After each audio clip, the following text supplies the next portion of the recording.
नमस्कार, मैं डॉक्टर अजीत भारती आज फिर आपके लिए हिंदी काव्य के अंतर्गत पार्ट 1 में हम आपके लिए काव्य क्या है और काव्य का विषय क्या होता है ये लेकर आए हैं। तो चलो फिर शुरू करते हैं।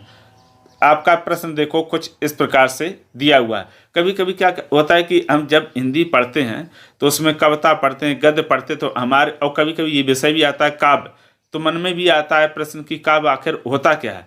तो देखो प्रश्न वही दिया है कि काव्य क्या है। तो उत्तर, काव्य आत्मा की संकल्पात्मक अनुभूति है जिसका संबंध विश्लेषण, विकल्प या विज्ञान से नहीं है।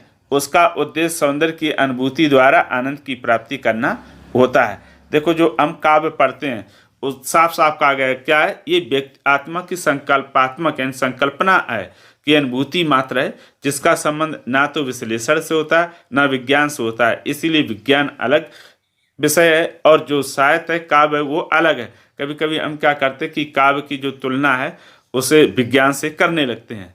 व्याकरण की दृष्टि से विज्ञान हो सकती है, लेकिन काव्य में यानी साहित्य के काव्य में काव्य और विज्ञान की तुलना करना क्या निरर्थक माना जाता है। देखो इसका काव्य का उद्देश्य क्या होता है, कहते सौंदर्य की अनुभूति द्वारा आनंद की प्राप्त करना, यानी मनुष्य के अंदर छुपे गुण अवगुण या संसार में जो प्रकृति द्वारा आपको सुंदरता दिखाई देता है उन्हीं सुंदरता को क्या करना, अनुभूति द्वारा आनंद की प्राप्ति करना मात्र होता है। तो ये हो गया काव्य क्या है। अब आता है दूसरा प्रश्न, काव्य का विषय क्या है, यानी जो काव्य का विषय होता है वो क्या रहता है।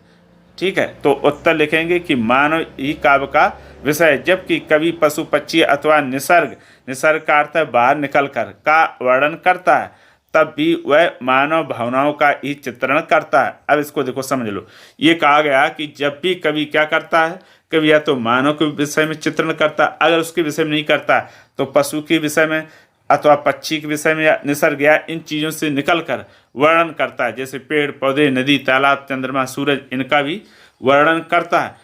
लेकिन तब भी वह मानव भावनाओं का ही चित्रण करता है। कहने का मतलब यह है कि पशु पक्षी, नदी, तालाब, जितनी प्रकृति चित्रण है सभी के माध्यम से कवि क्या करता है, मनुष्य के भावनाओं का ही चित्रण करता है, यानी परोक्ष रूप से संकेत रूप में वो किसको उसमें रखता है, मनुष्य को ही रखता है। कहने का मतलब वो चाहे नदी का चित्रण करे, पशु का चित्रण करे, पक्षी का चित्रण करे, फूल का चित्रण करे, चंद्रमा का चित्रण करे, किसी का भी चित्रण करे, लेकिन उसके केंद्र में मूल भाव में कौन रहता है, मनुष्य। यानी ये सारी चीज़ें किसके, काव्य का जो विषय आप में दिखाई कुछ भी दे, पढ़े कुछ भी, लेकिन उसमें मुख्य क्या रहता है, मानव की भावना का ही चित्रण किया जाता है अलग अलग माध्यमों से, जैसे पक्षी के माध्यम से, पशु के माध्यम से, पेड़ों के माध्यम से, नदी के माध्यम से, बादलों के माध्यम से मनुष्य की ही भावनाओं का चित्रण किया जाता है। तो ये काव्य का विषय क्या रहता है, हमेशा मानव भावनाओं का ही चित्रण काव्य का विषय रहता है, भले अलग अलग माध्यमों से हम उसका चित्रण करें। तो ये आपके सामने हम दो विषय लाए थे, है ना। काव्य पहला आपका था क्या, काव्य क्या है, और दूसरा क्या था आपका, काव्य का विषय क्या होता है। तो आशा करता हूँ कि ये बात आपको समझ में आ गई होगी। अगर उसके बाद भी किसी प्रकार का डाउट हो तो कमेंट करके हमें अवश्य बताइएगा। तो फिर आज के लिए इतना ही, अब हम फिर मिलेंगे किसी नए विषय के साथ, तब तक के लिए धन्यवाद।